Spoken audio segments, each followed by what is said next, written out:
welcome again to another installment of Unveiling Africa. This time we have one beautiful face at a time here in the studio, and she's going to talk about her very powerful and very passionate book. I mean, I thought I'd read it all until I got the audacity to finish. And what she did was truly an audacity to finish. And she's going to tell us how this came about, where this came from, and how she put this in words, on paper, and still convey that powerful message, that powerful story about her experience. And what an experience for such a young lady, both in heart and spirit. So we'll welcome our author, our guest tonight. Unveiling Africa is so pleased to have her here on our show. Her name is Laura Eustache. Am I saying it right? Yes. Zamor. Yes. I love that name, Zamor. Thank you. Nice to welcome one. Thank Nice you to have you me. here. Thank you for having me. You're so welcome. You're so welcome. Thank and you. Thank you for writing this book. Thank you for receiving it. I'm totally in awe of the powerful message you've put in here. I thought I'd read it all, like I said, right. But this one touched my heart, okay. Touched my skin, touched every bit part of me. Thank you. So tell us a little bit about who you are, where you're from, yes, and then we'll get into the book. Absolutely. So, like you mentioned, my name is Laura Eustache Zamor. By profession, I am a New York City school counselor. Okay. So, I was trained in counseling, wellness, and within a school setting.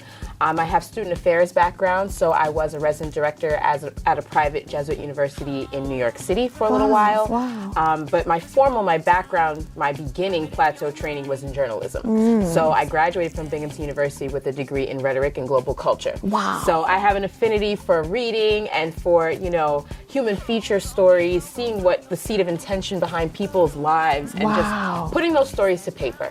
So that's essentially my makeup. But my family hails from Haiti. Okay. My mother is from Leogan. I'm very proud of that. And my father hails from Cavaillon. And it's really interesting because I ended up marrying someone from Cavaillon. Yeah, who's just in the city from Cavaillon. They call it Lekai or Okai. Okay. So that's a little bit about where I'm from. And I was raised in the Bronx, New York. Okay. Yeah. You're a powerful lady. Thank you so much. You put it all so together that I'm in awe of you just listening to how you convey this message again verbally. But tell us now, how did Audacity to Finish come about? In the Haitian community, there's a phrase, audacité, audacieux. It's considered pejorative. It's considered like you're out of order. I think Jamaicans will say you're out of line, you're out of order. So for the Haitian community, when someone calls you audacieux, that means like you have a lot of nerve. Yes. I thought so too. Yes. You have a lot of nerve.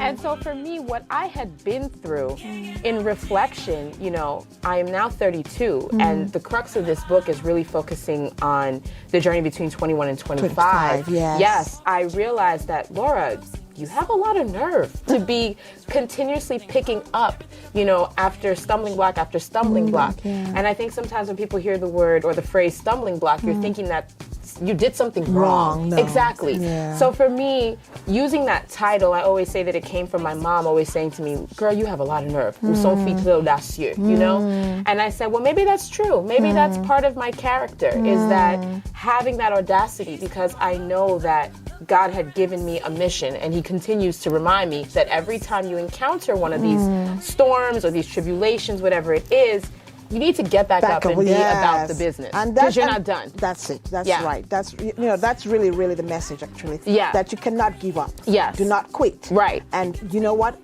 With God on your side, or God's got your back, you're gonna make it. Absolutely. And you did. Yeah.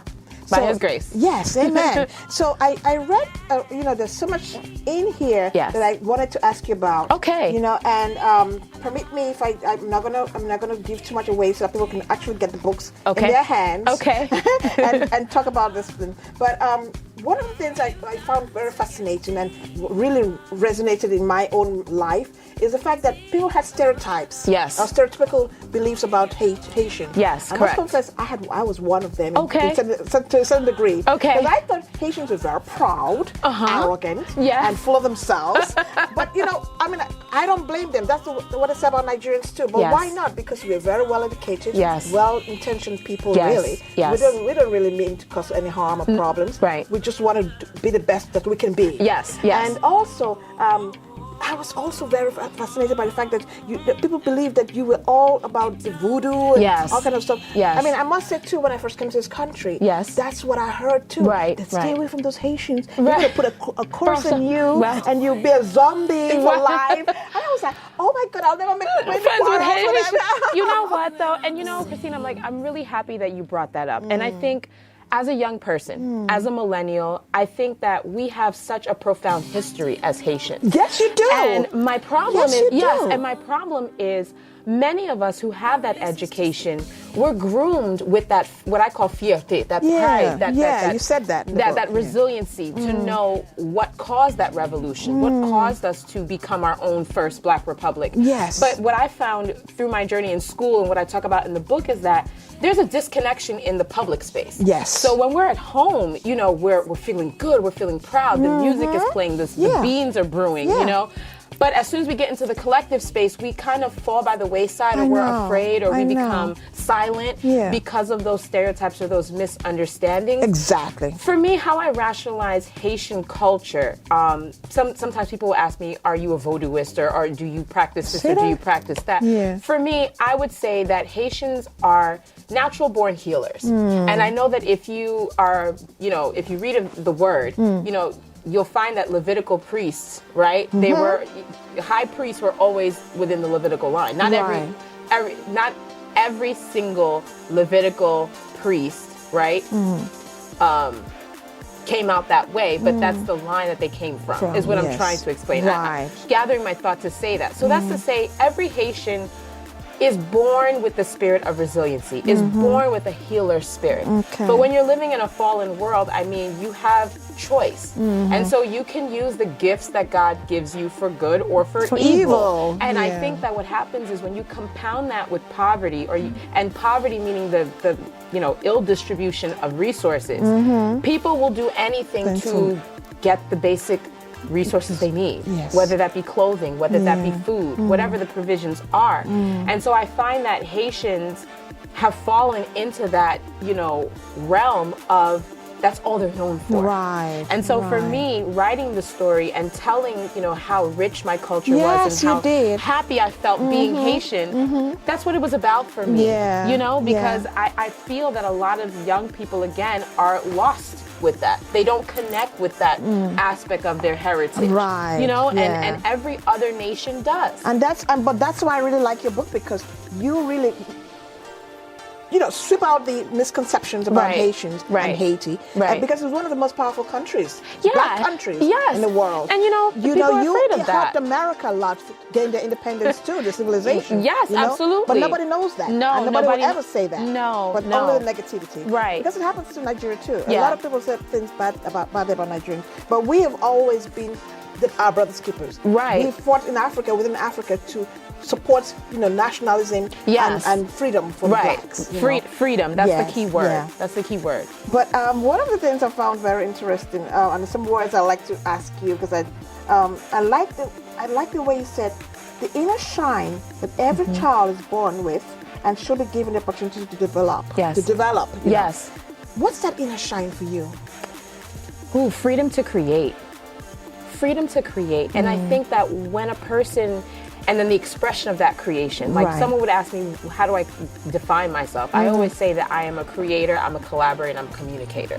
And I feel like at such a young age, when that energy is so unbridled, you know, it's not contained, you're not tainted by expectations just yet.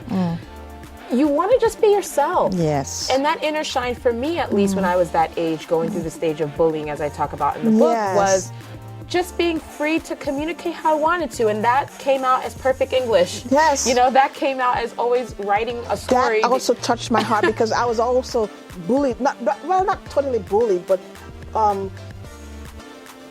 felt like I was an arrogant person. And when I was younger, people felt I was too much of my, you're ahead of your time. Myself. Interesting. And people say, oh, what does she think she is? She thinks she's so proper, Miss Proper. But that's me. That was me. I was not trying to be anybody else. I was just trying to be me. And be me. But they could not understand at such a young age that I had such such an audacity Yeah, to be who I was. who you were, yeah. And for me, again, being Haitian, I think a lot of people don't understand that. It's not to say that we promote excellence more than any other nation of people, but there's just no room for sideways behavior. Yes. And so there's a heavy cost to you know, a heavy price to pay, excuse me, when you don't abide in that excellence. So when I was in school, the bare way for me to exist with kids who just want to be kids with such a big energy, a big spirit about myself was to flush it out through writing, the creative writing aspect.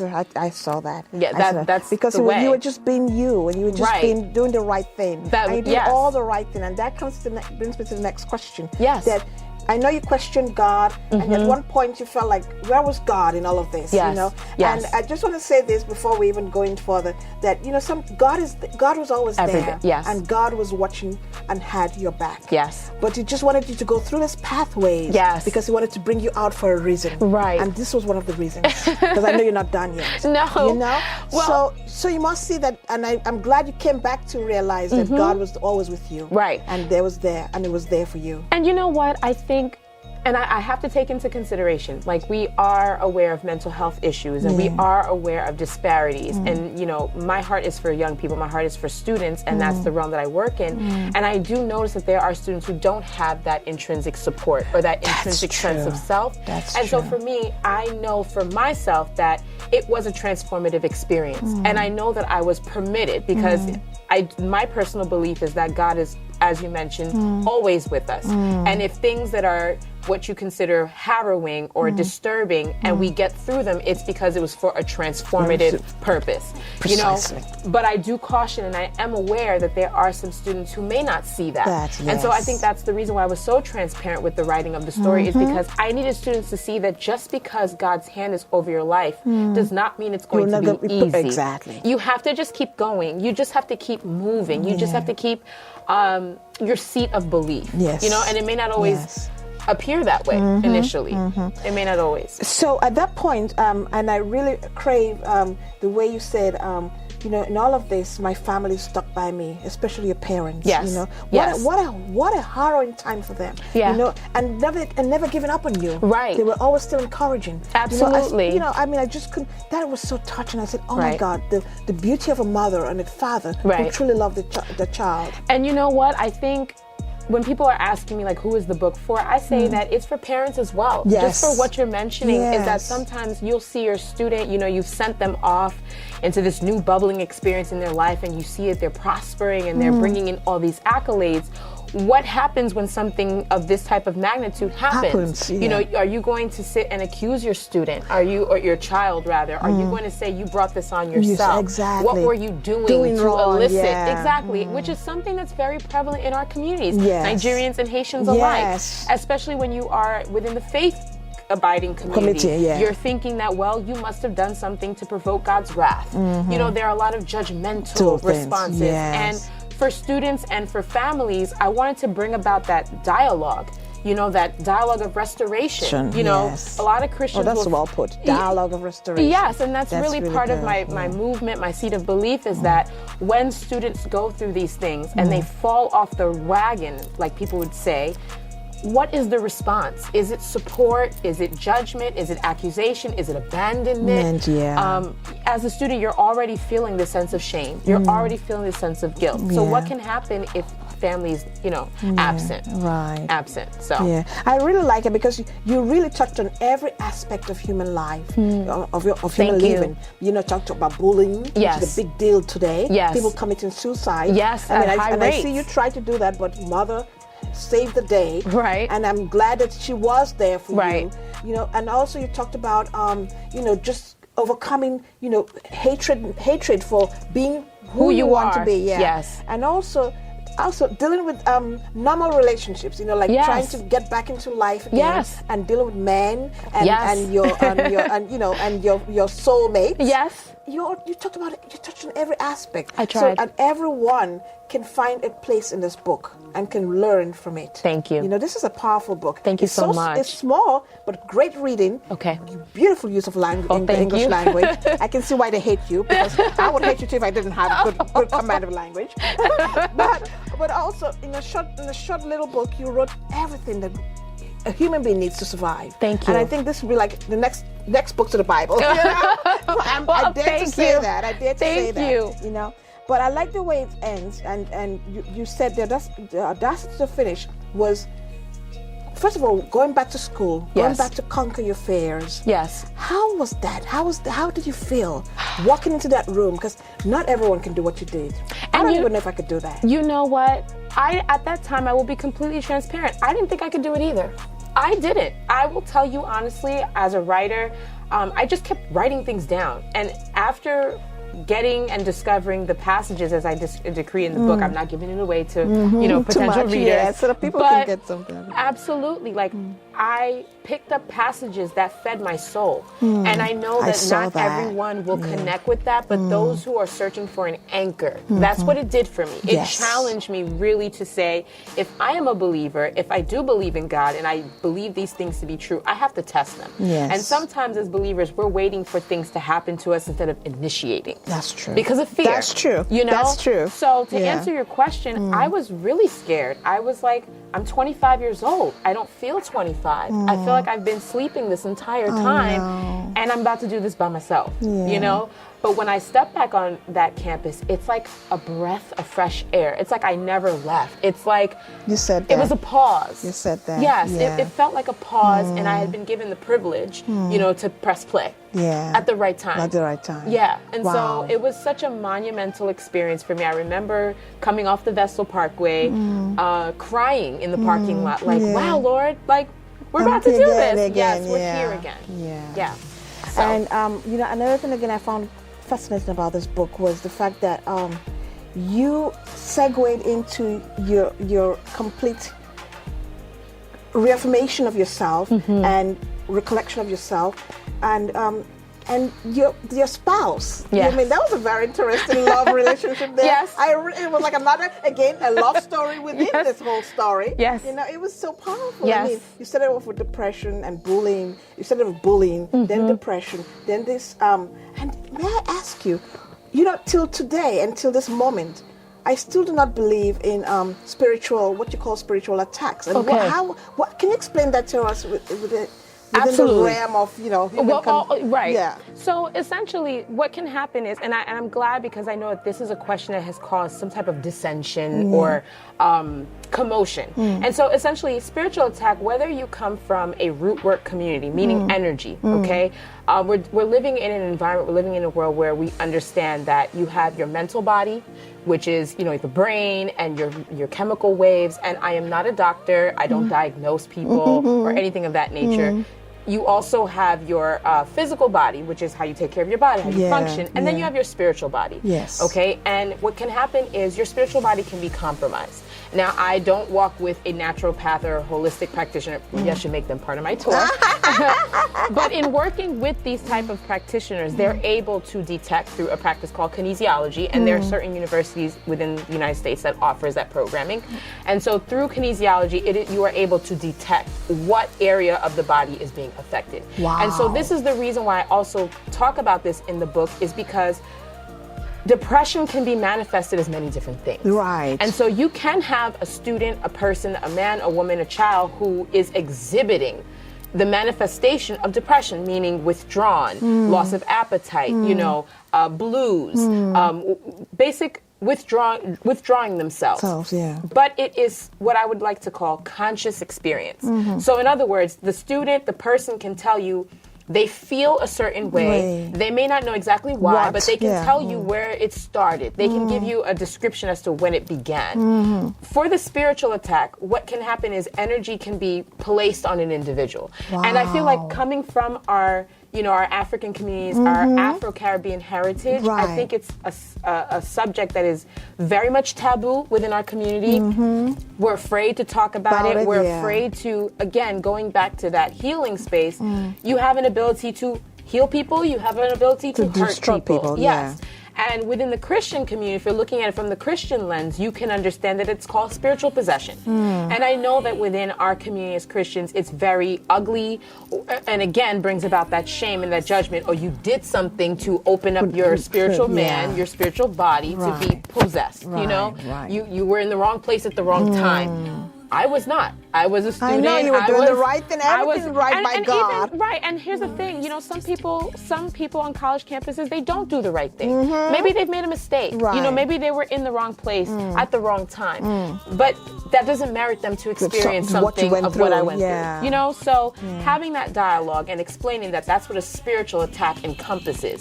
It can manifest as something else. Is also to create a seed of awareness. So if you do see someone who is starting to lose consciousness, and a lot of people will ask me, are you sure you weren't just depressed? Are you sure you didn't just have a psychotic break? And my response is, I wasn't conscious. I can tell you certain things that I remember, but I cannot tell you the moment it really snapped. Oh, wow. You know, I can just remember certain things starting to happen, me feeling completely dizzy, me feeling like my head was in a box of some sort, me feeling like I was dizzy all the time. I was feeling afraid of sunlight. Listen, I used to play every sport under the sun. I was a student leader. I was doing everything all the time. You know, what you would call the typical perfectionist or the overachiever. Overachiever, yes. So to have, you know, that type of short happen in the manner that it manifested itself, everyone in my outer community could see that something's very wrong here. And it's a little bit stronger than what you would call your typical depression. Now, we all know there's bipolar, there's manic, there's different variations. But what can happen is when you're suffering from a spiritual attack, it manifests itself. So if you're not able to detect it, you may become on medication when that may not be what you needed. And that's where you talked about that too in the book, that it was not something that medication could cure. Right. And here's what, you know, I've received backlash or kind of like, you know, questioning in terms of when I meet with people and inquiries is that, am I against medication or am I promoting? No, what I'm promoting is conversation. Yes. What I'm promoting is... And I agree totally with you on that. Conversation. We're so quick to give medications for things that are maybe not even close to being... what the situation is, you know. So I am all for if a student is suffering from genetically inherited, you know, deficiencies, or if there's a chemical imbalance in the brain. And just because you're taking medication doesn't mean you're going to be taking medication for your whole life. So really, my story at the end of the day, when I look back on it, it's just for awareness. And it's getting young people to own their narrative. Your narrative is your life story. And it doesn't mean that it's the end-all, be-all. You know, so... That's the answer to the question. Right. Long end of it. Perfect. I mean, you sure have a handle on this perfectly. You know? Thank you. And I'm glad that you're doing this. And from your experience being out there, has it been received? Has this book been received, or your thought process, or your narrative? Yes. You know, I've had mixed reviews in terms of sadness. I've had people come up to me and tell me, "I'm so sorry this happened to you." I've had people tell me, you know, I see myself. You know, people of all different races, different age groups, and that's where I realized that it wasn't just for millennial mothers finding their wings. It wasn't just for students in the re-entry process. It's for everyone. You know, it's for everyone. So the reception, I thank people who are, you know, reaching out and purchasing the book and reading and understanding my seed of intention. So it's been pretty good so far. Very good, very good. You deserve all the very best. Thank you very much. With this production here. Thank you. And I really commend you and wish you a lot more success in the world. Thank you. How is married life being, and how you enjoying your new lives? It's great. You know, and I think that's another area of the book that I encourage people to explore, in that partnership is very important. Yes. And partnership takes work. And I think partnership is all about making a conscious decision to lay down your life for someone else on a daily basis. It's not perfect. No. And I don't think that we should be abiding by the whole Disneyland fairy tale that you meet your prince out the sky. I know. It doesn't happen that like way. Not many of us are going to be the Meghan Markles of the world. I don't know. You know, but we'll try. You know, but I do say that it's a wonderful experience, and I do tell millennial women in particular, because we are the ones that have been told we can do any and everything. And at some point in the day, you know, I like to reference Dr. Meg J. I love her. The Defining Decade is a book that I always talk about and rely on. You have to make decisions, and your decisions yield consequences. And you just have to make sure that you're happy and satisfied with them at the end of the day. Right. Yeah. Well, we can go on and talk about this over and over again for the whole year coming, because there's so much to talk about. Even though it's such a little book. Just such a little person. I tried to keep you guys. She has so much to tell. But I welcome you to come back again. We can talk more about this and more about your experience. But I know recently you were just in Nigeria. Yes, I was. In Lagos. Tell us just a little bit about what you went through. Yeah. I loved it. I was there for She Leads Africa Slave Festival 2018. It was where I kicked off my tour. I loved it. Good. Lagos is warm and lovely and beautiful, and the women are chic and the men are sharp. Thank you. And the food is delicious. I loved it. Don't tell Haiti, but I loved it. Now, keeping with my tradition, what 2 countries besides Nigeria now would you love to visit, and why? I would love to visit Morocco. It's in northern Africa. I read something, Dreams of Trespass, when I went back to school by Bernisi, and I just connected with it. And for me, travel is all about my soul. And I really enjoyed that work. That's the first place, and the second place would be Sierra Leone. Okay, that's another good place. And no particular reason, just that I love it, and I've heard so many good things about it, so I'd like to go there. Wow, wonderful. I think you're the first Sierra Leonean to tell me. Yes. First Sierra Leonean visitor. Okay. I have gotten here. But that's very good. Did you like what particular food in Nigeria did you like? Okay, so I don't want to be stereotypical, but I'm a jollof person. That's nice. That's nice. I really enjoy with any type of meat. Stew meat.